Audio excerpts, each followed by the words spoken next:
this is Tracy. Hey, thanks a lot for watching the videos. I so appreciate it, and thank you so much for supporting me on Patreon. And if you're not, hey, take a look at it. It's down in the description. Just hit the click link, okay? Hey, but anyways, today we have something exciting we're going to talk about. Let me ask you a question, okay? Is there something that you're just passionate about? I mean, you absolutely love it. If someone were to ask you a question about it, whether you were doing it or not, man, oh, buddy, you'd be right there just telling them all about it and how exciting it is, right? Well, I've got something like that today that I'm going to be talking to you about. We're going to be in 2 Timothy chapter 4, verse 2. Now listen to this, okay? It reads like this. Preach the word in season and out of season. Correct, rebuke, and encourage with great patience and careful instruction. Okay. So it says preach the word in season and out of season. Now a lot of people would love to just dismiss that and say, oh, that's for preachers only. Oh, no, just wait a minute. Let me show you how it can apply to your life too. Yeah, sure, preach the word in season could mean for people like myself or my husband who are doing devotions or something. In season is right now. I'm talking to you. I'm trying to teach you something. The Lord has put something on my heart and I am just so excited to share it with you that I just can't wait to let you understand it, to help you to know what it means. And out of season, what does that mean? Well, here's where you come in too, okay? Out of season means when I'm not in the classroom, when I'm not on the camera, any other time. See, there's a lot more out of season opportunities in each one of our lives than there are in season opportunities, okay? Out of season is when you're at your job, when you're at work, when you're with a friend, when you're having lunch, when you're swimming in a pool, anywhere it might be. People, guess what? They're watching you, okay? Everybody is watching somebody sometime, okay? Don't be misled to think that they're not. Oh, I can do whatever I want. No one's really paying attention to me. It's not true. People watch you, okay? So your out of season opportunities normally come first through your actions. You ever heard this saying? Actions speak louder than words. They absolutely do.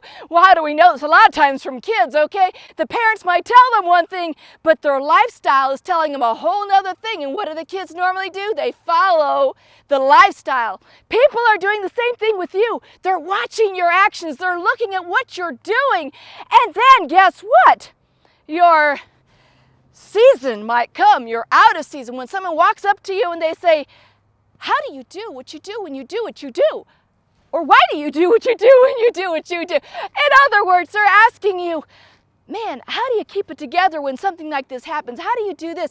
See, people are going to have things happen in their lives, whether it's going to be a loss of job, or a bill comes and they have no idea of how they're going to pay it, or a family member or a close friend gets into a terrible, terrible accident, and they don't know what to do, but maybe something like that's come along in your life, and they watched how you held it together, and they're like, man, how did you do that? And what is that? That's your opportunity to say, God, Jesus Christ in my life is the only way I could get through that. See, they have just opened the door for you to walk through, to take that opportunity. And what do we do sometimes? I don't know, I guess, and we dismiss it. We don't seize that opportunity. We don't go bounding forward because we don't have that inside, that excitement knowing God helped me and He can help you too. See, we want to share what's on the inside. When it's truly there, we want other people to have what we've got. We want them to understand that. We want them to grab a hold of that so they too can have that victorious life. See, the scriptures, they're not just scriptures to us anymore. They're not just verses. Trust in the Lord with all your heart and lean not in your own understanding. Let's bring that back to that great accident or something traumatic that comes in your life. Do you really trust in the Lord with all of your heart and not lean on your own understanding? See, catch this, guys, okay? As you are living that out, as you are preaching the word with your life, okay, to those around you, you're ministering to them, in season and out of season, your life is speaking volumes to them. See, catch this one too, guys, okay? Whether you realize it or not, ministry is 24/7. You don't get to choose those opportunities that God's going to bring into your life when He's going to fling wide open that door. Someone's going to say something to you. They're going to ask you about something.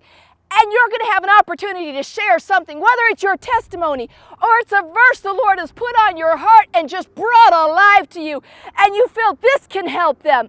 That is preaching in season and out of season. Watch this one, okay? Our lives are always speaking something, one way or another. You know, early on in my life, I didn't realize that my lifestyle was preaching to other people, that they were seeing things and it was ministering to them, whether I realized it or not. And a lot of times I didn't even realize it. And you know what? You might be ministering to someone right now by your very life and you have no idea about it. Here, let me give you a good example of that, okay? It's when my husband and I were in Bible college, all right?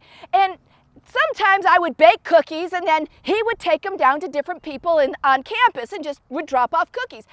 I wouldn't think too much of it, would just pick somebody and say, hey, that sounds like a good person to give cookies to. Okay, so a new family moves to campus and the Lord puts it on her heart to make some cookies for them, get some drinks to encourage their heart. So I bake the cookies, my husband grabs them and he grabs the drinks, he drives down to their place, drops them off, and it encouraged their hearts. But what we didn't realize is how much it encouraged their hearts. Okay, several years later, we run into a person who knew this couple that we sent the cookies to encourage their heart.